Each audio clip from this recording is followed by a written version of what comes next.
Coming up on Theater Talk. All right, gentlemen, so the Tony Awards. Is there any way, Patrick, any conceivable way, that Hamilton could be toppled by Bright Star for Best Musical? No, they decided there wouldn't be any. It's just like...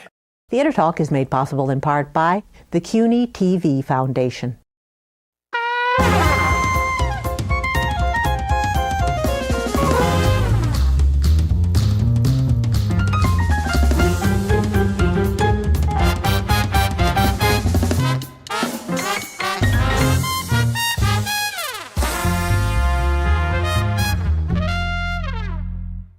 From New York City, this is Theater Talk. I'm Susan Haskins. I'm Michael Riedel of the New York Post, and we're already chuckling because we're joined by three of the clowns of Broadway to predict the Tony Awards, which are upon us. And our clowns for this Theater Talk segment are a good friend Patrick Pacheco from New York One on Stage and artinfo.com. Artinfo.com and LA Times. And you're back at the LA Times? I'm back at the LA Times. It's still around the LA Times? It's still around. Hanging on, right? Almost bankrupt, though. Yep.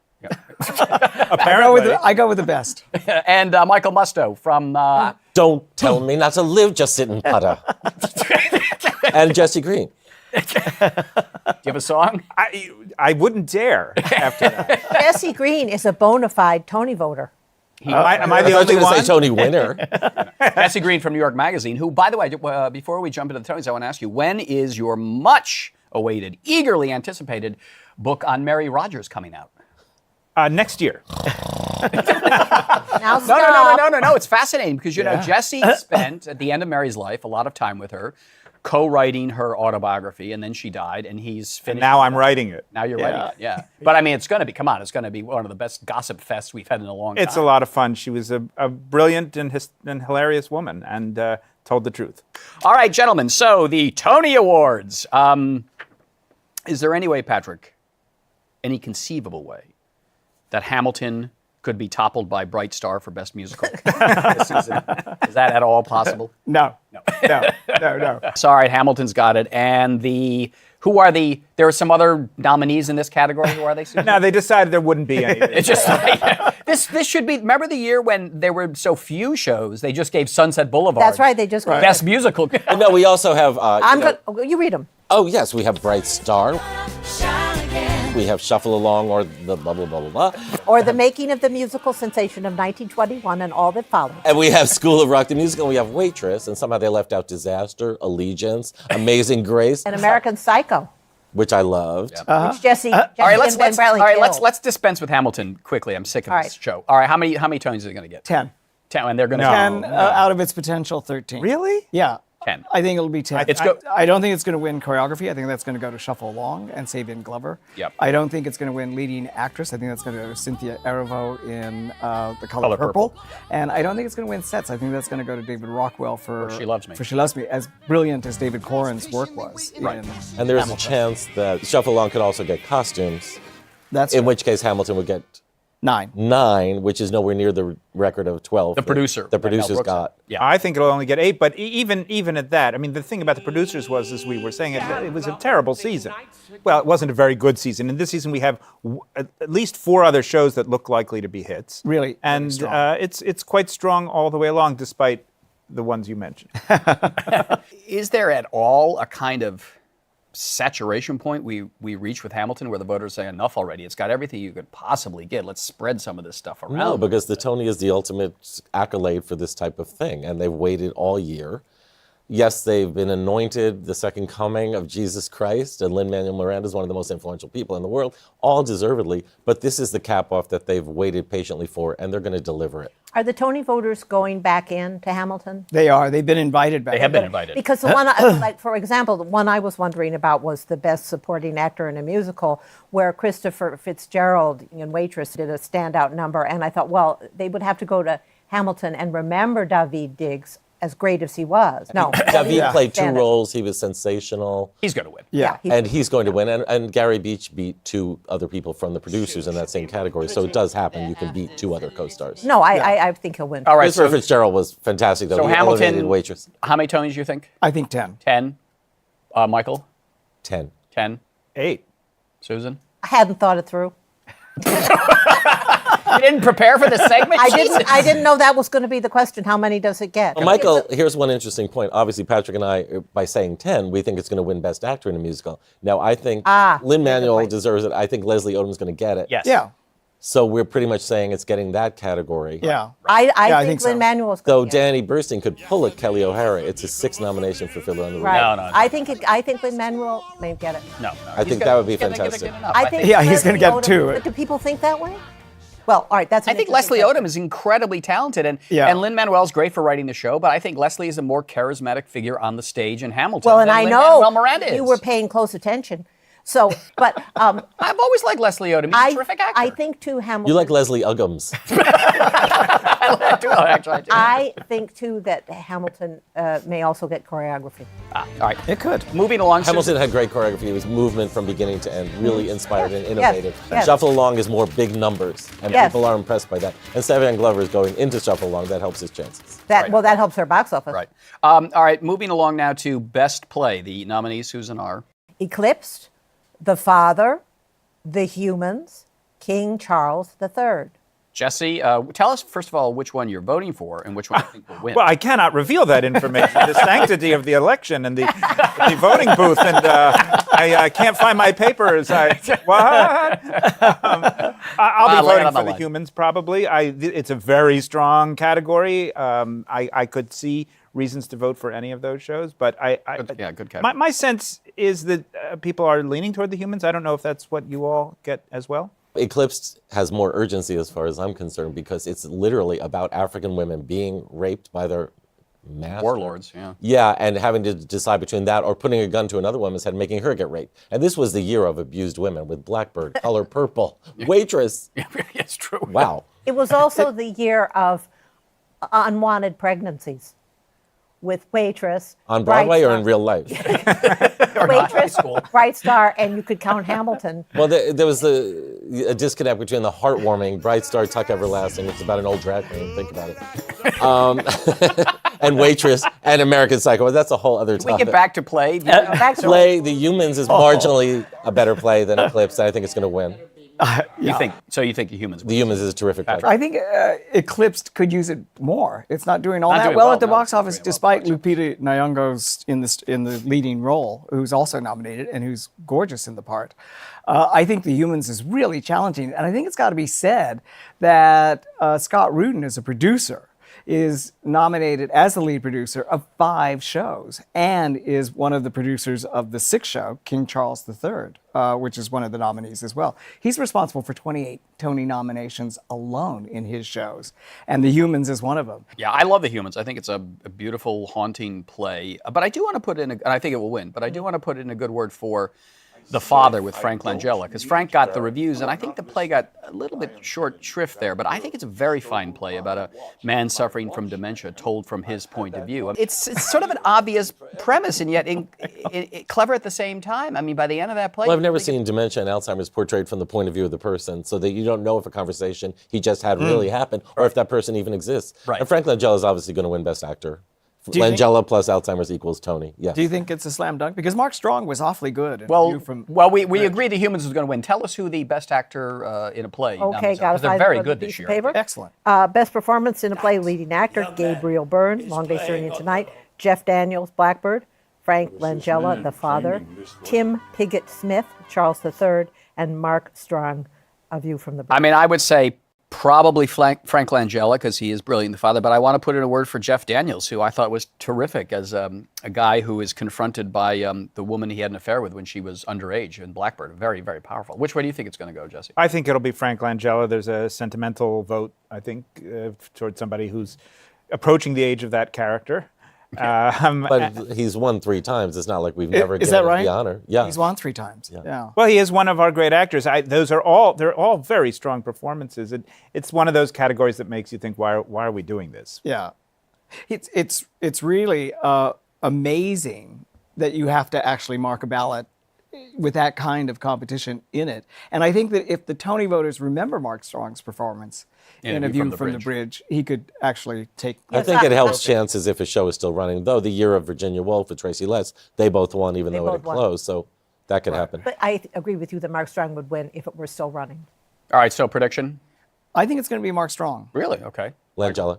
Langella. Susan? Well, I'm just going to say Jeff. I'm not ready for this one either. Jeff Daniels being contrary, but probably. I love Jeff Daniels. He's great, but I got to give it to our old Right. pal, Frank Langella. So, this is longer around actors, because there's some terrific actors on Broadway this year. How about performance by a leading actress in a play? The nominees, Susan? Okay, best leading actress in a play: Jessica Lange, Long Day's Journey into Night; Laurie Metcalf, Misery; Lupita Nyong'o, Eclipsed; Sophie Okonedo, The Crucible; Michelle Williams, Blackbird. Patrick, which way are you leaning on this one? I think Jessica Lange. I probably wouldn't have said that before I saw A Long Day's Journey into Night, but after when I saw it, and it was close to 4 hours, so I thought, okay, I got to brace myself for this one. I didn't realize Mary Tyrone was such a focus, at least in this production, it seemed to me that she was. And I was so taken up by her plight and her predicament. And I think that was largely due to Jessica Lange, who had been, I think, on Broadway twice before, never been nominated before, actually. Well, she for did her that previous- awful Glass Menagerie several years ago. And Streetcar Named Desire before She that. was good in that, I must say. Yeah, I thought she was good But too. she's But she's great. gotten the back of her hand from the Tony nominating committee until now. And, it's, again, a very strong category. And they're all worthy of it. And Lupita Nyong'o was magnificent. Yeah. But I think it's going to be Jessica Lange. Where are you on this one, Michael? My personal favorite was Michelle Williams for Blackbird. She really tore it out as this very complicated woman going back to her abuser. But she's divided people because some people saw the original and comparing. I thought she was magnificent. But I also love Jessica Lange, and she's come a long way from Streetcar Named Desire. She's learned stagecraft and gives a haunting, beautiful performance, and I think she's got it. This production of Long Day's Journey into Night strikes me as being uneven, at least the way the critics have responded to it. But everyone seems to think that she and Gabriel Byrne are terrific in this production. Almost everyone. Oh, what did you have to say? You didn't like Jessica Lange? No, I love Jessica Lange. I felt that her strength, which was, as you said, Patrick, kind of unexpected for me. Nothing against her, but those two previous Broadway outings, I found her underpowered. She was not underpowered. She got, I don't know if she got voice lessons or they turned up the mics. I'm not sure what happened. She is phenomenal, but I also felt that it kind of upended the rest of the show, and I felt the men were kind of secondary in a way I'm not used to. That's kind of what you were saying, Patrick, and in a way that unbalances the play somewhat. One critic said the four people don't seem like they belong in the same family, and I thought, isn't that the point? Speaking of mics, at the end of the play, when she did the final speech, and she comes down to the edge of the stage, and she's speaking so quietly, and the entire theater is riveted. And my cell phone went off. No, I'm kidding. You're the one who pushed No, it that over was the edge. Gypsy. That was Gypsy. Terrible, you're terrible. All right, let's do best revival. This is the revival category is quite interesting. Let's do best revival of a play. Susan. Okay, best revival of a play: Arthur Miller's The Crucible, Arthur Miller's A View from the Bridge, Blackbird. Arthur Miller's Blackbird. Arthur Miller's Long Day's Journey into Night, and Arthur Miller's Noise is Off. Yes. But before we get there, what do you make of this? Titles of classic American plays now have to be Edward Albee's Who's Afraid of Virginia Woolf, The Gershwin's, Porgy and the Bess. Gershwin's Porgy and Bess. Yeah, what is this all about? Is this marketing and branding? What is this? Yeah, it all has to do with the estates, I'm sure. Yes, that's what I thought, It's isn't it, an the, estate you know, thing? the estates Yeah. that just Well, want- Albee is still with us. Albee requires it in his contract. He does. Yeah. Right. Yeah. So I think it's a question of branding. I think you put your finger on it immediately. And I mean, it, please, it it's The becomes Crucible. somewhat... Who doesn't know it's by Arthur Miller? You're going it's to a say little William irrit- Shakespeare's Macbeth? But I think the press, by and large, is ignoring it, don't you? Do you? I do never you- include that stuff. No, I think you're not compelled to do so. But I don't do subtitles either. Sorry. But back to the play revivals. This is one of the categories that is extremely competitive this year. They were all excellent. Well, Ivo von Hovercraft, or whatever his name is, had a great year, let's face it. And he is bringing back avant-garde directing that people loved in the 70s, where you put your directorial stamp on a show. He staged View from the Bridge in, what was it, a sandlot or a boxing ring? And there was like a drum beat through the whole thing, literally, bum, bum, bum. It's like, we get it. Something bad's going to happen.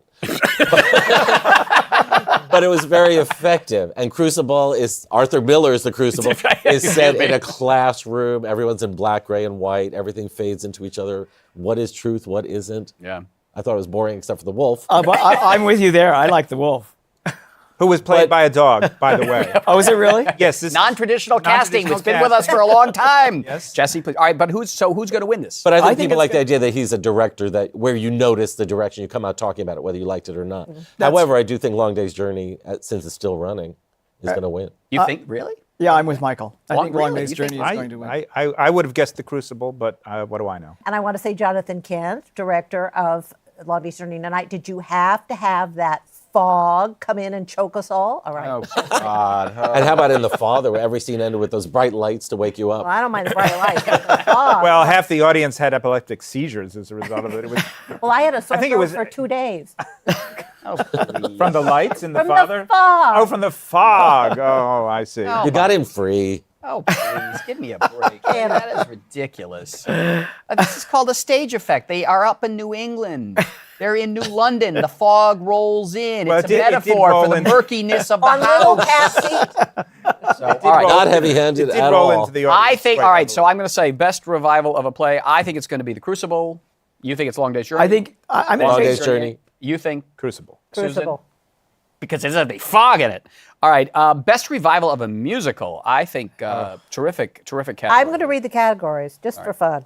Arthur Best Miller's She Loves Me. No, the best revival of a musical, The Color Purple, Fiddler on the Roof, She Loves Me, Spring Awakening. So I got a little news reporting that I was doing the other day. I was at a show, and about 4 or 5 out-of-town Tony voters were there. And they liked the show we were watching, but I'm not going to say what it is. But all they could talk about was they'd all gone to see The Color Purple with Heather Headley, who's replaced Jennifer Hudson. And all they could talk about was how great Heather Headley was and how great The Color Purple was.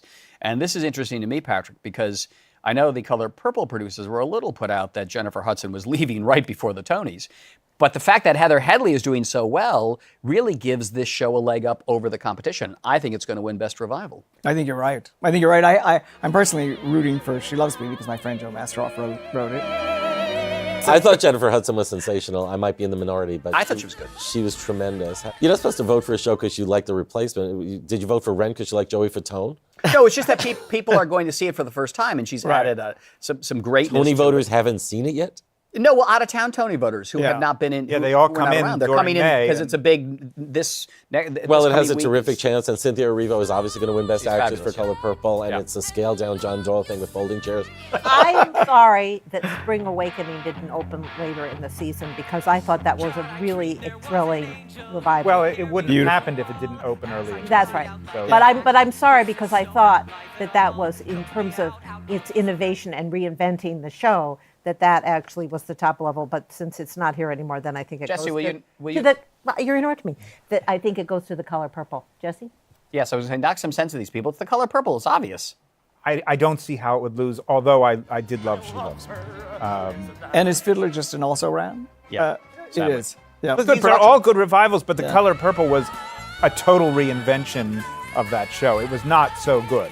I hated it the first time around. I thought it was bloated. All the others, Fiddler and She Loves Me, those were already incredible shows, Right. done beautifully in their current production. And revived Many before. times. Yeah. Yeah, but with this Color Purple, I mean, I really went prepared to, it could be a slog, and I was going to hate it. By the end, like a blade of corn. I was waving my hand in of the corn. air. Horse don't have legs. Like a honeybee. I love it. Like a waterfall. And at Waitress, know you the were lyrics. eating that key lime pie. I love The Color Purple. I think this production makes a case for it being one of the best American musicals. Well, of the I last think that was 25 your years. headline. I don't know. I don't write my headlines. Oh, you didn't, because it said maybe the best revival in Broadway history was your headline. I'm paraphrasing, but I did that was say the that headline. somewhere in the But text. would we be saying all this if the amazing Cynthia Erivo wasn't in this? No, I think she that's- is That's such part of a having a huge great production is component. casting Yeah. it well. Yeah. John Doyle put together an incredible Right. cast, and not just the ones who are nominated. It goes all the way Yeah. down the list. Yeah. Speaking of which, let's just get the performance from a leading actress in a musical. They are, because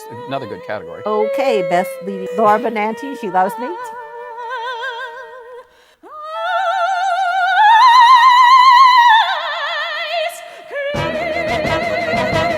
Carmen Cusack, Bright Star. Cynthia Erivo, The Color Purple. Jessie Mueller, Waitress. Philippa Sue, Hamilton. Philippa Sue. Philippa Sue, Hamilton. Hamilton. We agree it's going to be Cynthia Erivo, I think. But can we put in a good word for both Jessie Mueller in Waitress and Laura Benanti in She Loves Me? I mean, they're terrific I think you performers. can put a good word in for all of the names that she just rattled off. They're all fine performances. But I did she- not. I got to admit, I did not see Bright Stars. Is Carmen Cusack as good as? Can I give away She's the terrific. plot of that? Please It's like a do. Hallmark movie. Several, I think they did several both. critics who I absolutely adore and respect so hated American Psycho, as did other people, because they were threatened by its bloodiness and its. Oh, that's Second not act why I products. dislike Well, then why it. would you sit your ass have- down to see something called American Psycho? have- I'm offended by its bloody.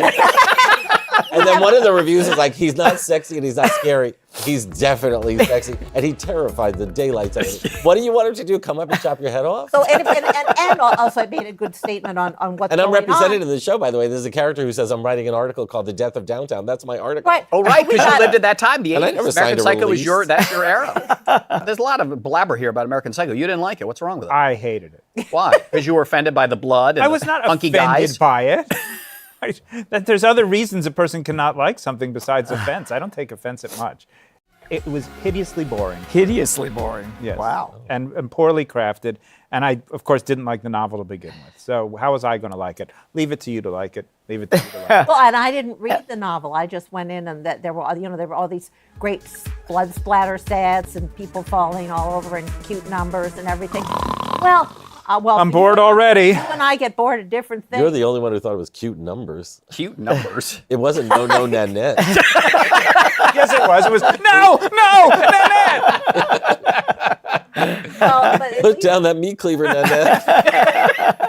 so the Tony nominators agreed with you, and they nominated "Throw Baby from the Train" instead. Oh, you're giving it away.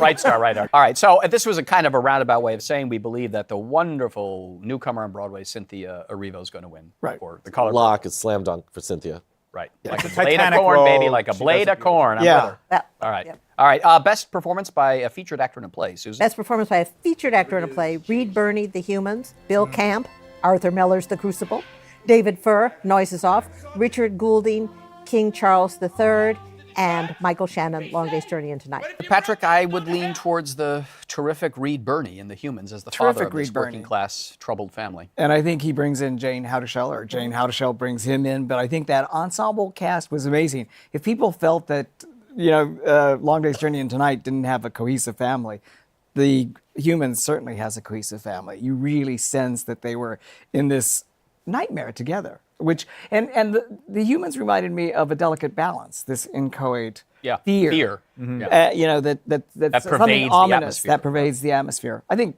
Joe Mantello did a bang-up job Yeah, we'll get to casting him in a that second. show. But who do you think? Reed Birney? Reed Birney, he's a theater favorite. He's been nominated before, and he's really terrific as the father harboring this secret that he has to reveal. And do you think Jane Houdyshell plays his And wife? Jane Houdyshell performance similarly is a leading theater actress? favorite, is brilliant. Her timing amazing.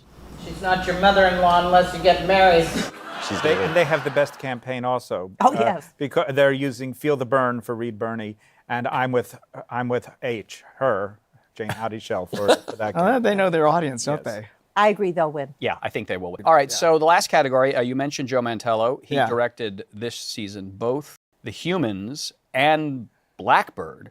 And what's interesting to me is he's up against Ivo von Hovercraft for View from the Bridge. So Arthur Miller's View from the Bridge. I'm sorry. Michael, who wins? Does the subtle American win, or does the flashy European win for director? I think Joe Mantello, I think it's going to be a great night for The Humans. You could factor in that he did Blackbird too. That's not fair. He's nominated for The Humans, Right. and that's good enough to win. Jesse? I agree. Joe Mantello. And he's coming to Broadway next season in Glass Menagerie with Sally Field. He's playing Tom. He is? He is? Yes. Oh, He was an actor before he was a director. Yeah. Well, he was in Yeah. Angels America, yeah. And He you was- think Joe Mantello? I do. Yeah. I think Joe do. Mantello. Susan? I agree. Wow, I thought there would be some Ivo von Hovercrafts. Or even Jonathan Kent Wait. for Long Day's Journey. All right, so we got to wrap it up. Huge ratings this year for the Tonys because of the excitement about Hamilton. I think that's possible. No suspense, but everyone knows the show. It's going to tune in to Right. see probably a new excerpt from it. Yeah, I think you're right. We've reached a saturation point with Hamilton. If the New York Times does yet another story Canceling my subscription. about a show that you can't get into, which only increases the frustration. And at this point, getting into Hamilton is just about bragging rights, or a good part of it is. And I think you reported, Michael, that after the Tonys, they're raising the premium price. The producers are raising $995. the premium price ticket to $995. Big ratings this year, Michael? I don't know, but next year, if Revival is very crowded, they're going to say Hello, Dolly is a new show. Jesse, do you go to the Tonys? How do you watch the Tonys? on my couch in my kitchen, wearing a nightshirt and a mob cap. Smart. I think we can't also underestimate the popularity of James Corden, who's going to be the MC. He brings some kind of audience with him, presumably. And I think he's going to do karaoke car with a lot of the nominees. That'd be great. Singing They've old got to shows. do something. Anything. Yeah. Anything. All right. Thank you very much, guys. Patrick Pacheco from Artinfo.com, LA Times, and New York One on Stage. Michael Musto from... Don't tell me you're allowed to rain on my parade. What are you from? Funny Girl? I'm from Brooklyn. I'm from Brooklyn. From Musto the musical. and Jesse Green from New York Magazine. I actually have a publication. For now. Yeah, exactly. Like Riedel now. Don't get too complacent there in print media, my friend. Oh, that's my cell phone. What? Goodbye. When the world has screwed you and crushed you in its fist, when the way you're treated has got you good and pissed, there's been one solution since the world began. Don't just sit and take it, stick it to the man. Let's go! Rant and rave and scream and shout and stick your middle finger out and wreck your room and rip your jeans and show 'em what rebellion means. But more to someone else's caravan. Yeah! Especially those you're so much cooler than. Stick it to the man. Stick it to the man. Stick it to the man. Stick it to the man. Our thanks to the Friends of Theater Talk for their significant contribution to this production. Theater Talk is made possible in part by the Frederick Lowe Foundation, the Corey and Bob Dinelli Charitable Fund, the Noel Coward Foundation, Carrie J. Fries, the Dorothy Strelson Foundation, and the New York City Department of Cultural Affairs. We welcome your questions or comments for Theater Talk. Thank you